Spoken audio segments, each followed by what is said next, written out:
কাঁচা লঙ্কার official YouTube চ্যানেলে সবাইকে জানাচ্ছি এটা ওয়ার্ম ওয়েলকাম। আশা করি আপনারা প্রত্যেকে খুব ভালো আছেন। পুরো মে মাসটা ধরেই চলছে আমের নানা ধরনের রেসিপি। আজকে যে রেসিপিটা শেয়ার করব খুব সিম্পল একটা রেসিপি, আপনারা বাড়িতে হয়তো প্রত্যেকেই বানাতে পারেন। আজকে আমি আম পান্না বানাবো। কাঁচা মিঠে আম তো এখন ভালোই পাওয়া যাচ্ছে, এই সময় যদি বাড়িতে একটু আম পান্না বানিয়ে রাখা যায় আর একটু বরফের সাথে গুলে বাড়িতে কোনো অতিথি আসলে দিতে পারেন, বা অফিস থেকে ফিরলেন একটু খেলেন, খুব ভালো লাগে খেতে।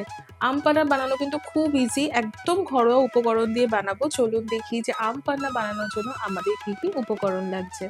আম পান্না বানানোর কিন্তু নানা ধরনের রেসিপি ইন্টারনেটে সহজেই পাওয়া যায়, তবে আমি আজকে যে রেসিপিটা শেয়ার করছি সেটা কিন্তু আমাদের বাড়ির রেসিপি।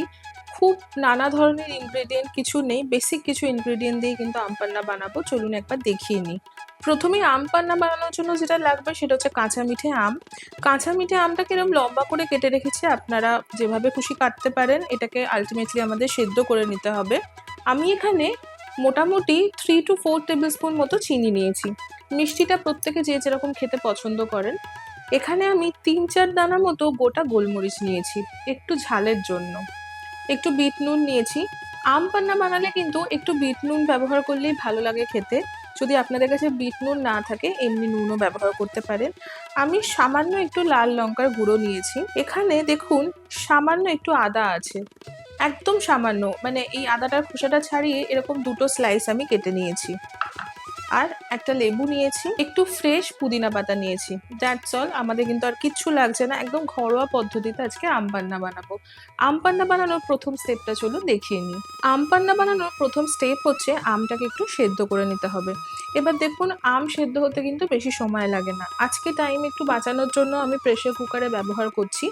আপনাদের যদি কোনো অসুবিধা না থাকে সেক্ষেত্রে আপনারা কড়াইতেও একটু জল দিয়ে আমটাকে সেদ্ধ করে নিতে পারেন। আমি প্রেসার কুকার ইউজ করছি। আমি প্রথমে প্রেসার কুকারে কাঁচা আমগুলো দিয়ে দিচ্ছি। এবার আমি এখানে অল্প একটু জল দেব, অনেক বেশি জলের কিন্তু প্রয়োজন নেই, খুব অল্প একটু জল দিলাম। আমি এখানে 3টে কাঁচা মিঠে আম নিয়েছি, আমি হাফ কাপ মতো জল দিলাম, এনাফ, তাতেই কিন্তু আমটা সেদ্ধ হয়ে যাবে। প্রেসার কুকারের লিডটা আমি দিয়ে দিলাম। একটা সিটি বা হুইসেল পড়া পর্যন্ত আমটা সেদ্ধ করে নেব, তাহলে কিন্তু আম সুন্দর সেদ্ধ হয়ে যাবে।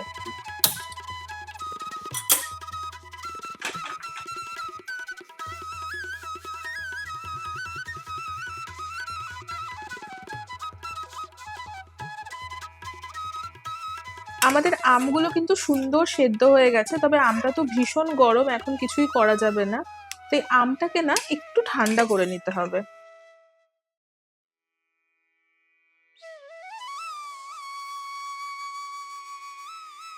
আমাদের আমগুলো কিন্তু ঠান্ডা হয়ে গেছে। এবার দেখুন আমের যে শক্ত পোর্শনটা আছে না, সেখান থেকেই আমটাকে আমরা স্কুপ আউট করে নেব। হাত দিয়েই করছি, সুবিধা হয়।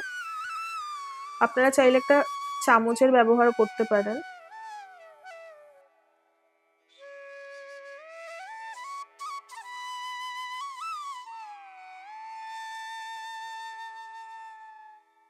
দেখুন সেদ্ধ করা আম থেকে আমের পাল্পটা কিন্তু আমরা ছাড়িয়ে নিয়েছি। তবে এরপর কি করতে হবে বলুন তো? এটার সাথে আরো অনেক কিছু মেশাবো, মিশিয়ে একটু ব্লেন্ড করে নেব। চলুন সেটা দেখাই।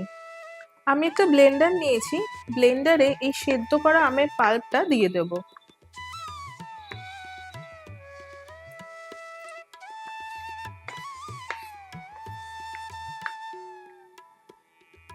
এরপর এতে আমি একটু পুদিনা পাতা দিয়ে দিলাম। আমি একটু বিট নুন দেব। পুদিনা পাতাটা দিলে না খুব ফ্রেশ লাগে খেতে, সেই জন্যই পুদিনা পাতাটা দিলাম। এখানে 1 টিস্পুন মতো বিট নুন দিলাম। আসলে আমটা তো খুব টক, নুনটা খুব বেশি হলে কিন্তু ভালো লাগবে না। এরপর চিনি দেব। চিনিটা না যে যেরকম মিষ্টি খেতে ভালোবাসেন সেইভাবে দেবেন। আমটা কতটা টক তার উপরও কিন্তু চিনিটা ডিপেন্ড করে। আমাদের এই আমটা কিন্তু খানিকটা টক ছিল, সেই পরিমাণ বুঝে আমি চিনিটা দিয়েছি। এরপর আমি আদা দেব। এই আদাটা দিলে একটা সুন্দর ঝাঁঝ হবে। আদাটা কিন্তু অপশনাল, যদি কারোর মনে হয় যে আদার ফ্লেভারটা পছন্দ করছে না, আদাটা স্কিপ করে দেবেন। এবার ধরুন কেউ একটু ঝাল ঝাল চাইছে, মানে মিষ্টির সাথে একটু ঝাল ফ্লেভারটাও থাকবে, কিন্তু সেটা কোনো লঙ্কার ঝাল নয়, সেই কারণে আমি একটু গোটা গোলমরিচ দেবো। যদি বাচ্চাদের জন্য করে থাকেন তাহলে কিন্তু গোটা গোলমরিচটা স্কিপ করে দেবেন, দেওয়ার কোনো দরকার নেই। এবার আমি অল্প একটুখানি লেবুর রস দেবো।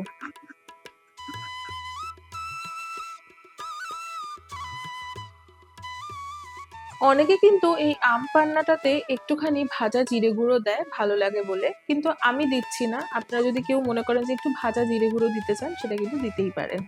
এবার এটাকে আমরা ব্লেন্ড করে নেব।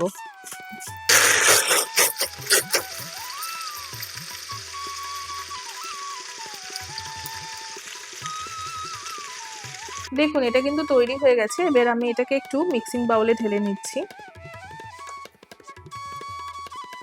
আমাদের এই মিক্সচারটা তো তৈরি হয়ে গেছে। এবার এটাকে না আপনারা একটা এয়ারটাইট কন্টেনারে, কাচের হলে ভালো হয়, তাতে করে কিন্তু ফ্রিজে মোটামুটি 1 মাস, অনেকটা পরিমাণে বানালে কিন্তু 2 মাসও স্টোর করে রাখতে পারেন।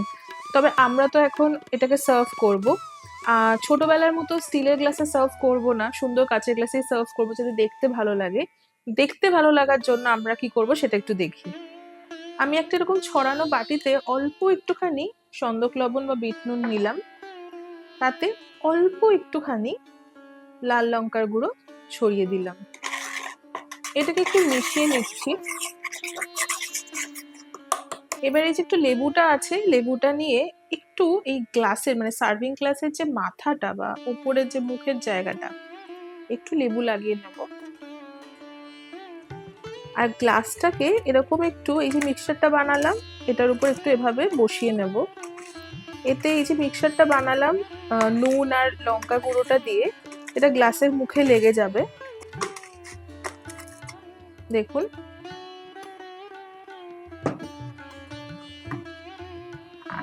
এবার চলুন সার্ভ করি। প্রথমেই একটু বরফ দিয়ে দেবো। এবার এই যে মিক্সচারটা বানালাম সেটা দিয়ে দিচ্ছি।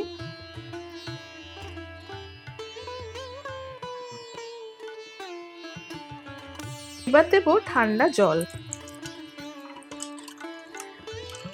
একটা স্ট্র দিয়ে একটু গুলিয়ে নিচ্ছি, আপনারা চাইলে চামচ নিয়েও গুলিয়ে নিতে পারেন।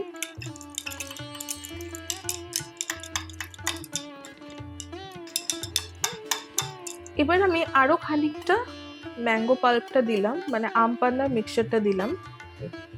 আরো কয়েক টুকরো বরফ দিয়ে দিলাম, একটু ঠান্ডা ঠান্ডাই তো ভালো লাগে, তাই না?